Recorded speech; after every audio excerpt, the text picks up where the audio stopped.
It's 2 a.m. and I'm crying and tired and worn out. If I'm rambling, it's because I've held this in for so long, not wanting to burden friends or family with my marital troubles. I 34F have been with my husband, 37 male, we'll call him Nathan, for 8 years. Ever since our daughter, 3F, was born, I have been unable to trust Nathan with anything, no matter how small. Background context: when I was 19, after a semi-truck driver fell asleep at the wheel and turned my car into scrap metal with me inside it. I have enough metal holding me together that I light up like a Christmas tree for TSA, and physically impaired with good days and bad days. I used a portion of my settlement check to buy a house outright and have it retrofit to accommodate my needs, as I'll eventually require a wheelchair. I work in software development as it's fun and nobody cares if I work from bed on bad days. My husband has not worked in 5 years. Which has been fine until our daughter was born. Between the settlement money, a paid-off house, and my salary, I enjoyed having him here with me. He contributed by handling most of the domestics. We pay for a weekly cleaner with monthly deep cleaning because it gave us more time together. Ever since our daughter was born, it was like a light switch turned off in his head. For our daughter, he would buy the wrong size diapers. Not fully mixed bottles. Put diapers on backwards. Leave out poop-covered wipes. Forget to latch cabinets. This past week, he has gone to the store 3 times because he keeps coming home with the wrong size socks and shoes for her. I eventually just order the right ones on Amazon. For me, he has tried to help me with my weekly pill organizer fill up, and several times has spilled the contents of new medications all over the floor. Then, not seeing that he didn't get all of them off the floor, he has repeatedly brought me grapefruit juice to take my medications with, a huge no. He has repeatedly forgotten that I can't have dairy and puts milk in my coffee. Or cheese on a burger. He has broken so many things of mine from being careless. He shattered my laptop because it slipped out of his hand when he tried to pack it for a trip. Even after I said I would pack my own electronics. We've lost so many spoons and forks to the disposal. He tried to replace the head gasket in my car and over-torqued the engine bolt, which shattered inside the block, and 2 different shops said they couldn't repair it. We ended up getting a new vehicle because a replacement engine would have cost $11,000. A week later, he crashed the new car into the garage door because he thought he'd press the brakes, not accelerator. He wanted to do TikToks and streaming as a hobby. I supported him initially. But I quickly noticed a pattern. Anything regarding our daughter or me, he was sloppy and careless. He never whooped his own stuff. He would build entire sets to stream or make videos with, leave the garage, and leave his brain in the garage. It came to a head 4 nights ago. He streamed himself building a new set piece. 9 hours straight. Meanwhile, I worked, clocked out early to pick up our daughter from summer camp, cooked and fed both of us, got her ready for bed. He came out to help put her to bed.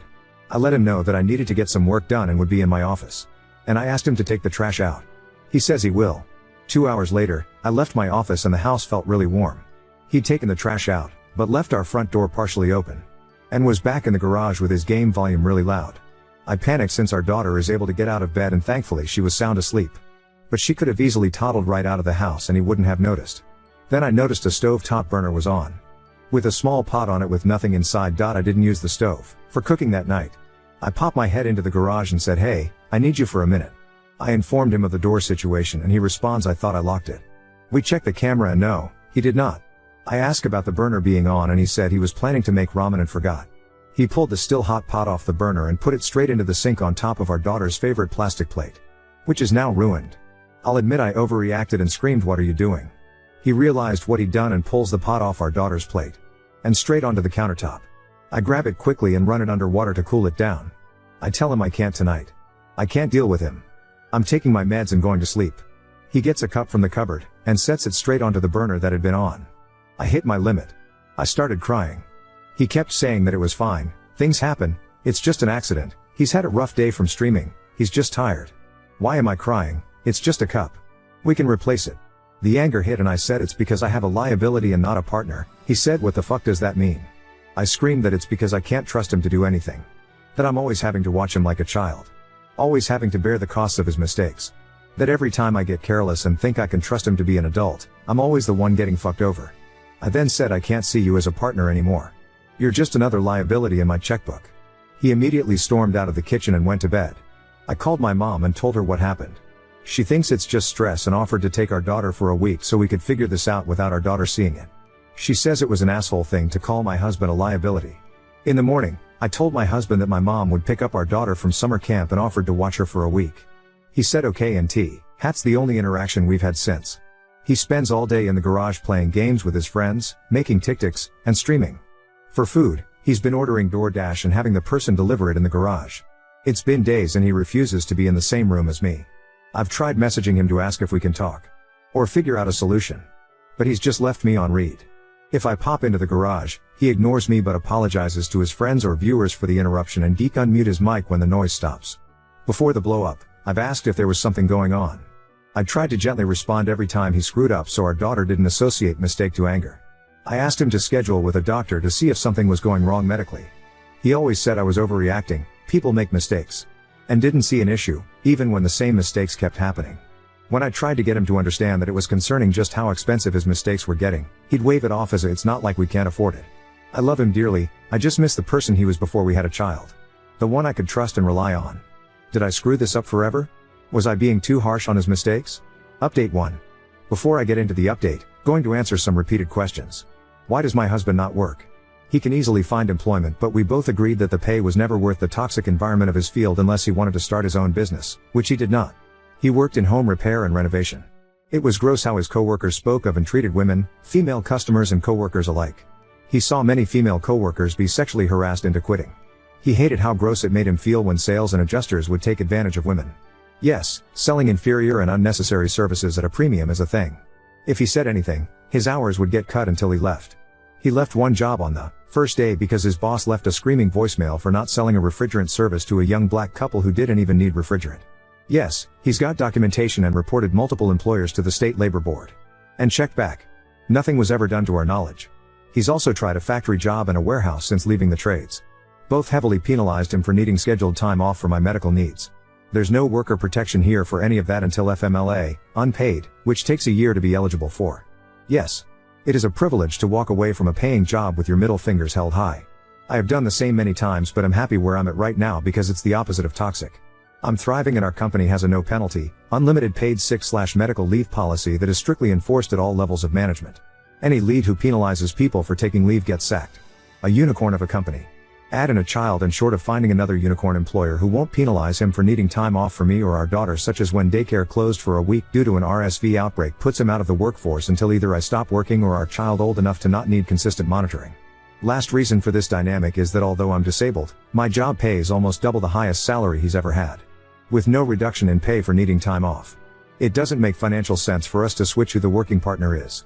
2. Does my husband have a large following or make money from streaming/TikTok? No. His lives have an average of 6 viewers. And his Twitch has 3 followers. When we did our taxes, he didn't get a $1,099 and he showed me that he'd got all of $6 from TikTok live gifts. Nothing from Twitch. His viewer counts are about the same as end of last year. 3. Why do we still have a weekly housekeeper and have our daughter in summer camp and part-time daycare? I hate the dynamic of niece spouse working a single job for 40 hours a week while the other juggles simultaneous domestic duties, child rearing, care, enrichment, socialization, and essentially being on call 24/7. I would not want those expectations of me and couldn't fathom putting all of it on someone I love and cherish. If my husband did all of the activities and field trips that daycare did, his evenings and weekends would be taken up by domestic duties that I would physically struggle with assisting. The weekly housekeeper helps prevent deferred cleaning paralysis, where small missed things pile up into unwieldy monster tasks and struggling with where to start.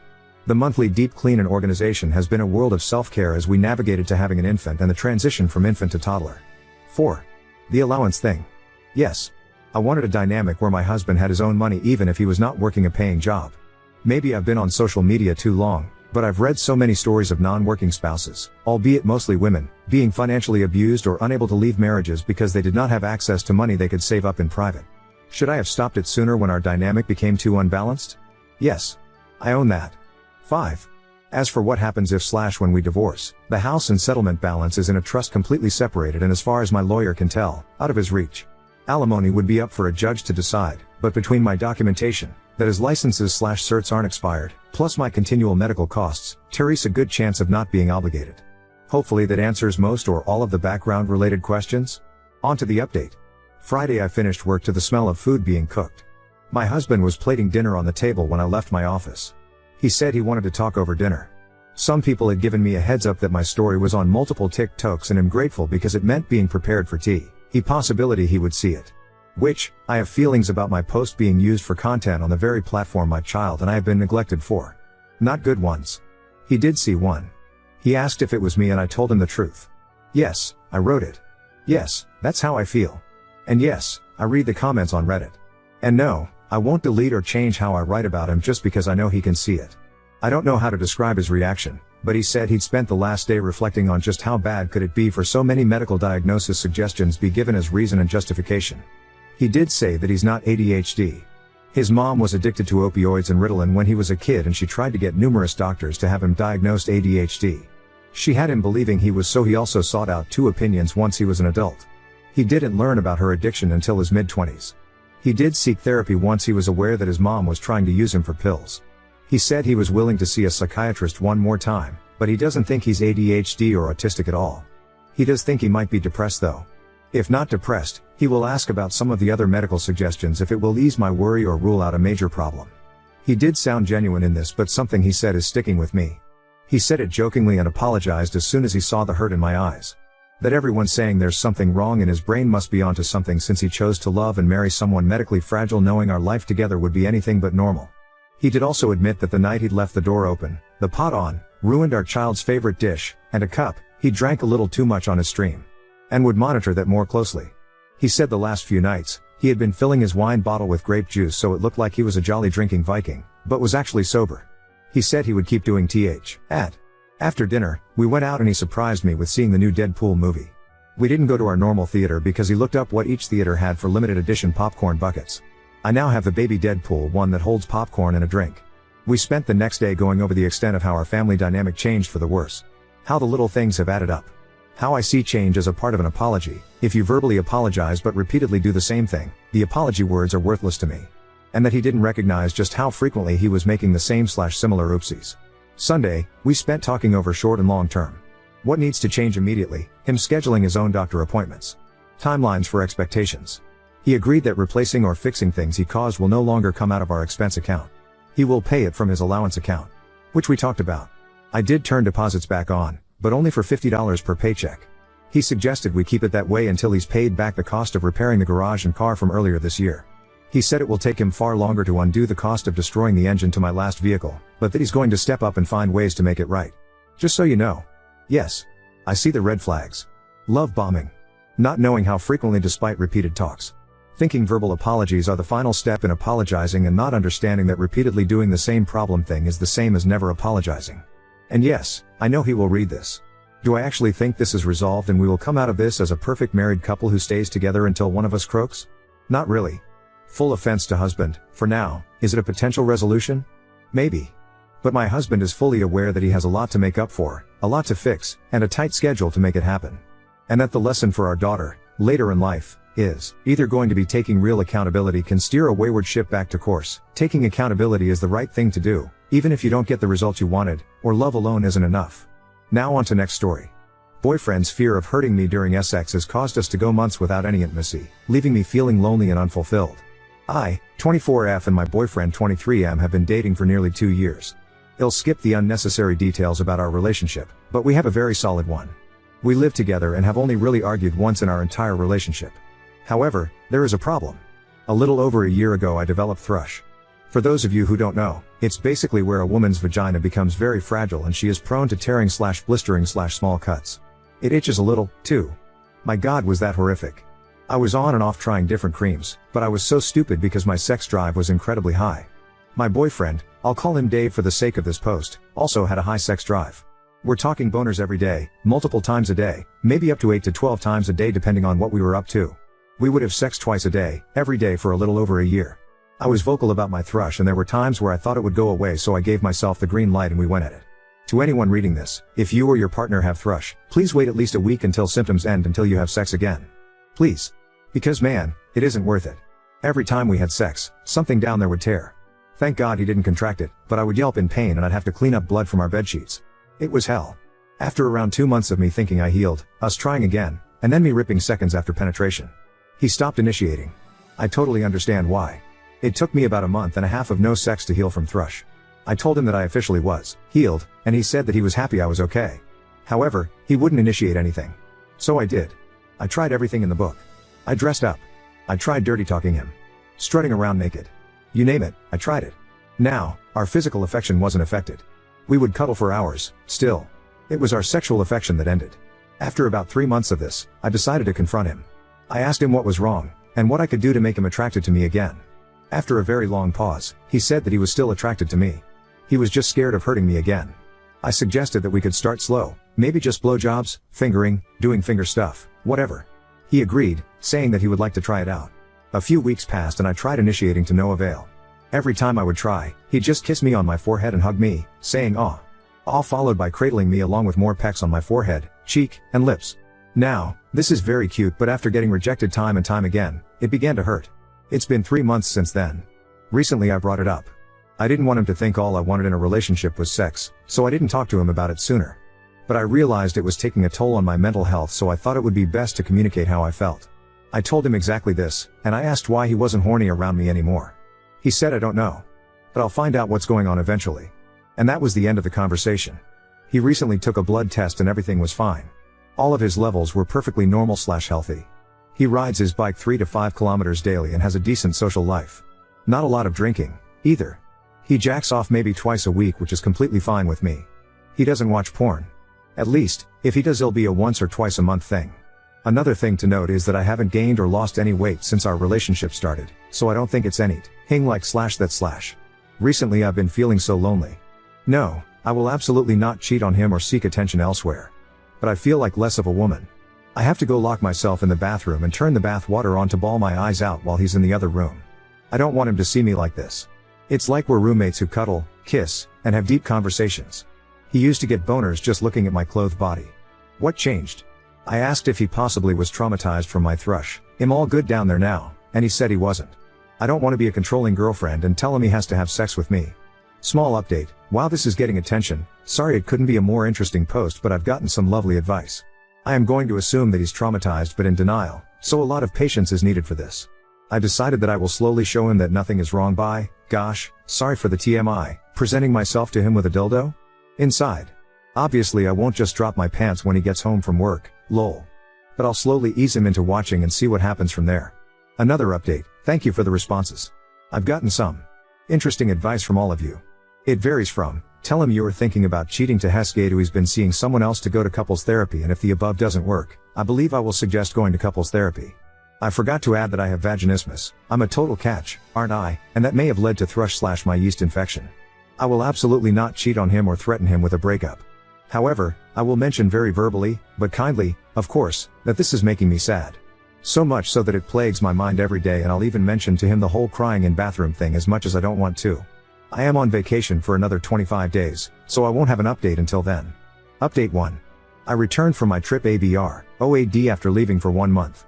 It was very hot in the city we live in together, and it is uncommon to have an AC in this country, Germany. So, I decided to purchase a fan. Now, that was a whole situation on its own, and I even posted it on my profile here nearly a month ago. Long story short, my boyfriend, 24 male, was feeling uncomfortable about me getting a fan. I promise this ties into my update, and was so upset about it, that when the fan arrived he was visibly upset and went as far as walking out of the room without speaking to me for a few hours. He later came into my room on hour 3, after I made a Reddit post about my confusion about the fan, and told me that we needed to talk. He said he needed until tomorrow to explain himself, though. So I waited. He sat me down the next day and began with the weirdest thing. I don't get excited about things you get excited about. What? For instance, the fan. I don't. I'm not excited about it. I told him that I would be more than happy to move the fan into the living room, where I could sleep on the guest bed during warm nights.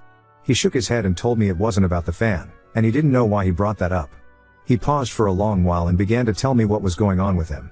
And no, it wasn't what anyone suspected.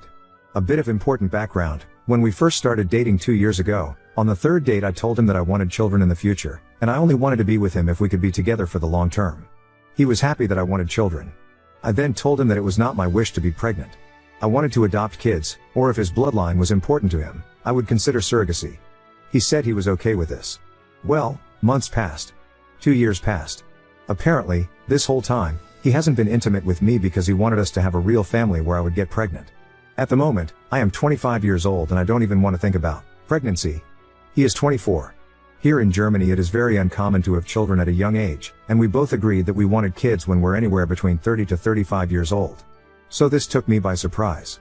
I simply cannot fathom how you don't want to have sex with your partner because you dislike the idea of adopting children with them in the far future. He says he felt guilty for feeling this way, and was trying to come to terms with it. He kept on trying to get over this feeling and hoped that it would pass, but every time I brought up our future he shut himself down. I noticed that he was much more hesitant to talk about the future, to fantasize about where we would live, what we would name our kids, what our day-to-day lifestyle would be, so I stopped pestering him about it. I heard that Germans like to take things slow, and I didn't want him to think I was rushing him. But I should have brought it up more. I know I should have. I kept on convincing myself that I was being too clingy and pushy about our future together, so I was able to simply stop asking about it altogether. We immediately decided to split up, and I decided to move out because moving stresses him out, and he had a huge exam coming up that he needed to focus on. Luckily I found an apartment. It's sadly very expensive, so I'm now trying to find a roommate, which has been very stressful. Between the breakup, searching for a new roommate, moving, and working, I'm going crazy. I want him back. We spoke about getting back together, but he said something along the lines of, "I don't know. I love you. But I guess if I really loved you enough, I would have stuck with you through anything. And I didn't." What does that mean? I don't know. Maybe I made a mistake. Maybe I'm still making that mistake by not trying to work things out. But maybe this is the right decision. I don't know, Op. I wish you would have told me that your mom suffered from many miscarriages before having you. Maybe that would have changed my ND. But I made up my mind at the time, and it looks like I have to stick with it. Or not? I don't know. I know I should have told him about the whole my mom had like 10 miscarriages before having a baby, but I didn't think that was important, as I have many reasons for not wanting to get pregnant. It just isn't my thing. And you know, if he did love me like he always told me he did, he would stick with me through this. But he isn't. That's my answer. I don't want to accept it, but that's just how it is. You know the saying, if he wanted to, he would. Well, I'm a true believer in that. He's been crying daily, and while I do appreciate him helping me move out of our apartment, it keeps giving me false hope when he comes over to set something up for my new place. I keep thinking, oh, he'll come around, except he doesn't. It's only been 3 weeks, but he seems so incredibly lost and hurt over this that it isn't worth it for me to give this a second thought. I am utterly heartbroken. I wish we could have talked this out rather than jumping to a breakup solution, but I don't have any answers to this problem. I know better than to wait for him to come back to me, but my God, my mind is telling me to do so. Life has become much more complicated, and I don't even know if I want to live in this city. I'm so defeated right now. All of our friends and family members have told us that there has to be more to his story. There has to be another reason as to why he doesn't want to mend things. But I've asked over and over again, and he said it was this single bump, for lack of a better word. I thought, aside from our lack of sex, that our relationship was perfect.